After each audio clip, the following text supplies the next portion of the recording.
De entrada nomás ya les digo que no me iba a poner a planchar la remera para grabar esto, porque hace un calor cojudo, así que no me hincho los huevos. ¿Cómo anda la banda, gente? ¿Todo bien? ¿Cómo los trata este último tirón del año? Parece que no se termina nunca. El video que les traigo el día de hoy va a ser cortito, pero efectivo, al igual que tu desempeño sexual, así que te vas a sentir identificado.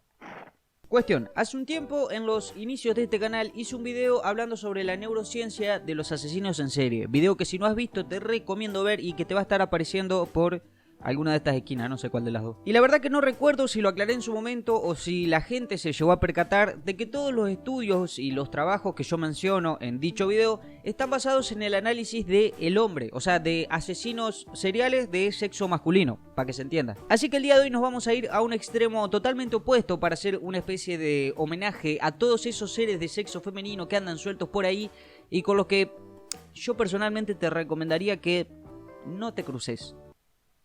Por las dudas. Ustedes ya conocen el ritual, se lo saben de memoria, prepárense un matecito, un cafecito, un fernet si quieren, porque hoy está para tomarse un Fernando Gago. Lo que más les guste, lo que sea de su agrado, pónganse cómodos y presten mucha atención porque el día... ¡Ay, qué cagazo! Porque el día de hoy en este canal hablamos de neurociencia y asesinas seriales.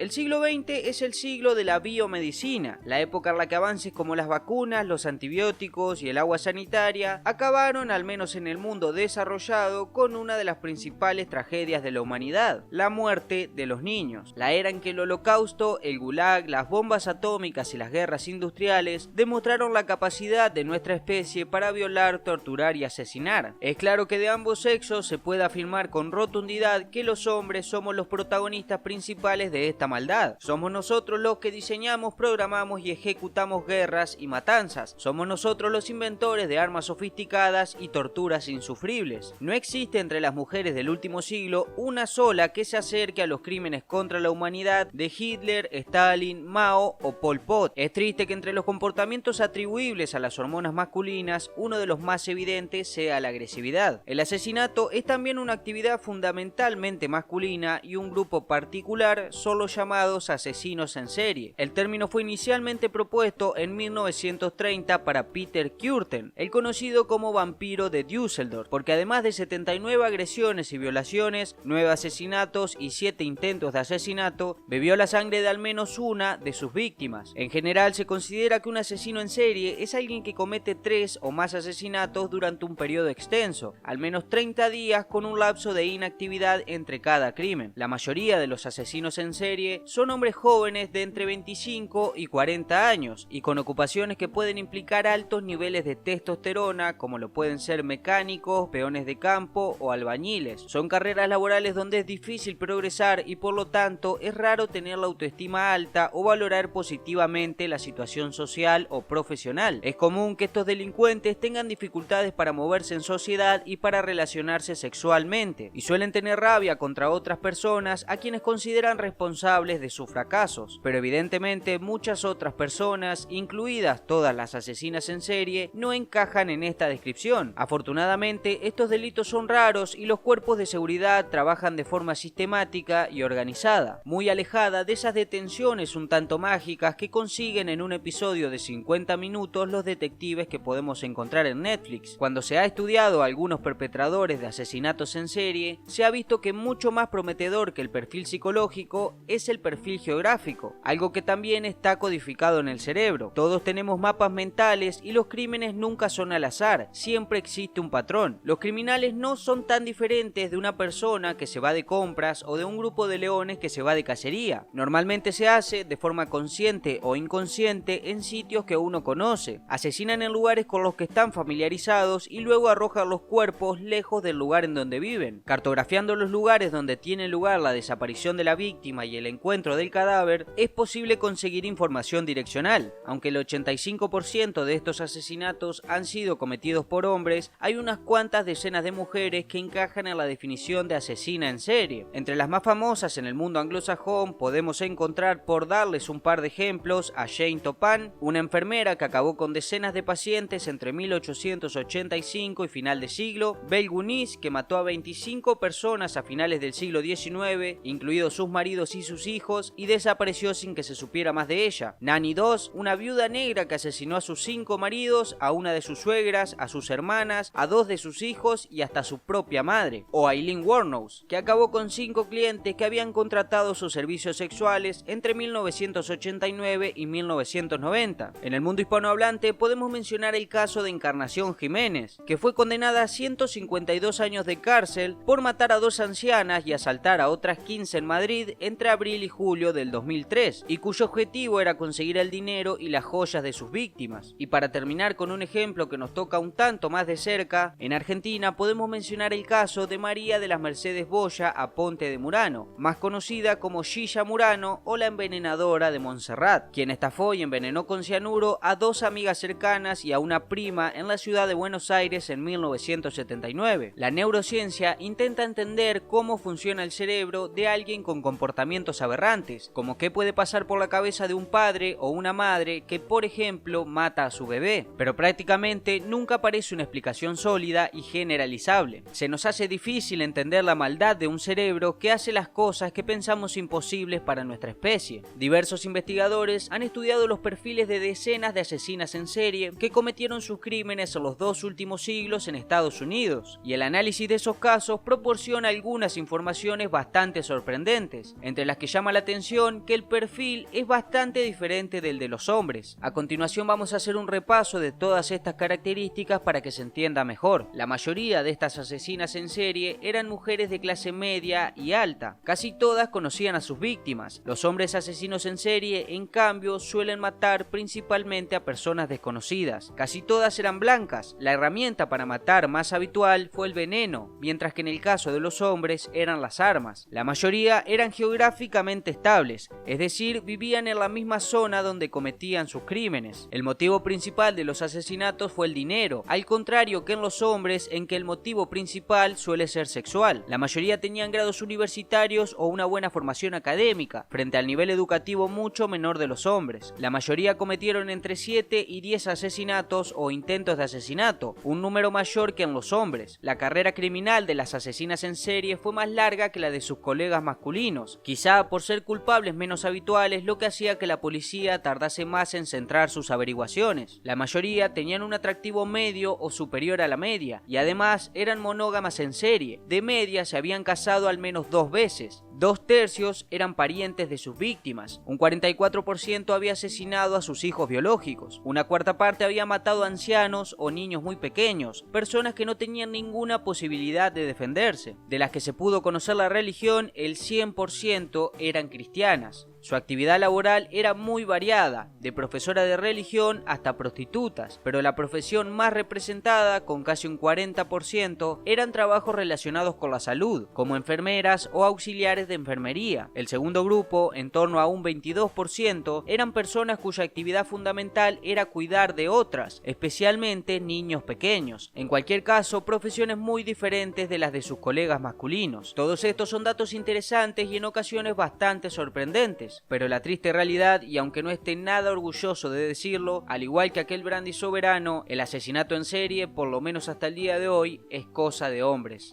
Acá entre vos y yo bastante choto el brandy, no sé, digo yo. Espero de corazón que les haya gustado, que lo hayan disfrutado, y de ser así no se olviden de suscribirse si no están suscritos, compartirlo, dejar un me gusta, déjense un comentario, pongan qué sé yo, mi mamá es igual, jajajaja, XD. Así que bueno gente, nos estamos viendo en unos días con un video nuevo. Tengan cuidado con las asesinas en serie que andan sueltas por ahí y bueno, chau chau.